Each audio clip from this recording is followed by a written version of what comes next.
The Trump administration tries to curb fentanyl abuse. Authorities say people in our area are experimenting with an over-the-counter substance that mimics its effects. Hannah Lawrence joins us now live with a look at what makes it so dangerous and why some states are already banning it. Hannah. Kevin and Latricia, you can legally buy Kratom in Georgia. The smoke shop behind me sells it, but we bought this packet here at a gas station. A ground-up plant that won't show up on a routine drug screening. It's really gotten popular in the last 3 years. Online forums say this product can treat pain and is no more addictive than coffee. But the Catoosa County coroner says it's dangerous. None of this has been verified through scientific research. It's just a bunch of garbage that these people are making up as they go. Vanita Hollander says Georgia has seen 17 Kratom-related deaths this year, the closest in Chattooga County. The substance is easy to get. We first found it here at this gas station in Cahata. But after learning we were with News Channel 9, the man behind the counter told us his boss told him not to sell it. He said not to sell it at all. So we got it at this gas station, just a couple miles away. I'll take that packet of Kratom. The cost, $34. And how many hits can you get out of this much? It's not even possible to calculate.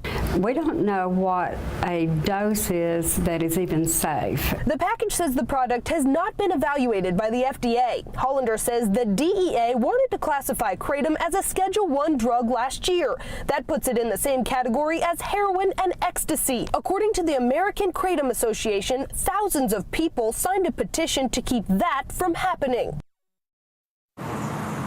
Tennessee is one of 6 states that recently banned the sale of Kratom. You can see right here, I just told you that that's the store that sells it, and right over my shoulder is the Tennessee line. You can see that that would cause a problem with enforcement. Reporting live in Rossville, I'm Hannah Lawrence, News Channel 9. Hannah, thank you. Georgia's crime lab just started testing for Kratom in the last year, so there's no way to know how many overdoses were related to it before now. An herb is the center of a battle between the federal government and people who say they are trying to survive addiction. 2 weeks ago, we showed you how easily North Georgia gas stations are legally selling Kratom. That story kicked off an overwhelming amount of feedback from people who say Kratom is actually saving their lives. Tonight, Hannah Lawrence has our special investigation into those claims and the government's concerns. Hannah. Parents, here's the reason why you need to hear this now. Just this week, the Food and Drug Administration said that Kratom has deadly risks. But tonight, there are people who are not heeding warnings like those, saying instead Kratom is keeping them alive.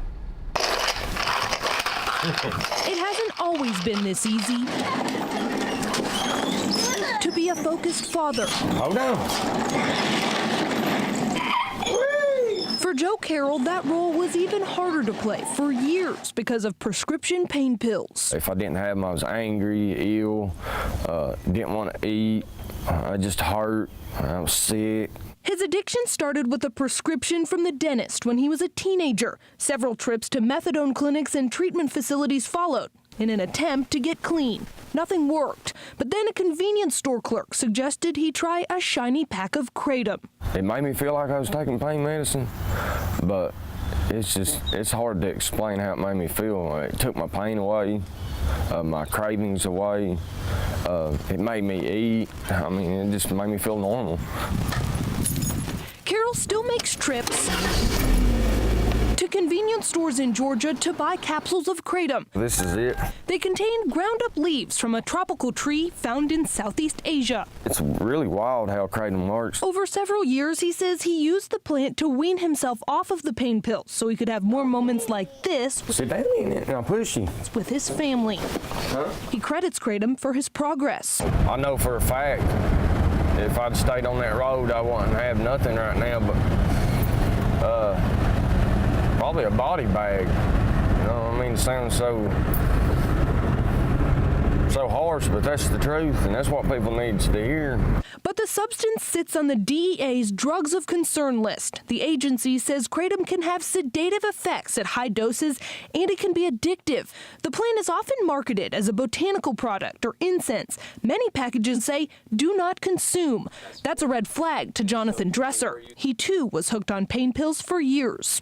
pick your poison, you know, it's a substitute. Dresser says swapping one substance for another fails to address the underlying issue. In fact, now living clean here in Chattanooga, Dresser's careful not to flirt with old feelings. I know for myself, when I ever try to take something outside of my body and change my feeling, then it becomes a problem. It's not only addicts using Kratom, though. Marianne Morris was in a car accident 3 years ago. And basically my legs always burn and tingle. Doctors didn't expect her to live. She did, but in writhing pain. For her too, Kratom became the answer. The pain has suddenly gone away and the mood changed. Now there's something else she's trying to make go away. I just want the stigma to go away because I think it's a wonderful plant. So where is that stigma coming from? In 2016, the DEA wanted to make Kratom a Schedule I drug, the same category as heroin and ecstasy. But after public pushback, the DEA decided to scrap that plan. But Hannah, just this week, the FDA came out and said Kratom had deadly risks, right? Yes, that is what happened. The FDA said that it's troubling, actually, that opioid users are trying to use this to come off of opioids. And they said that actually they're concerned this could expand the opioid epidemics. And get this, they said that 36 deaths across the country have been associated with Kratom. All right, good information. Thanks, Hannah.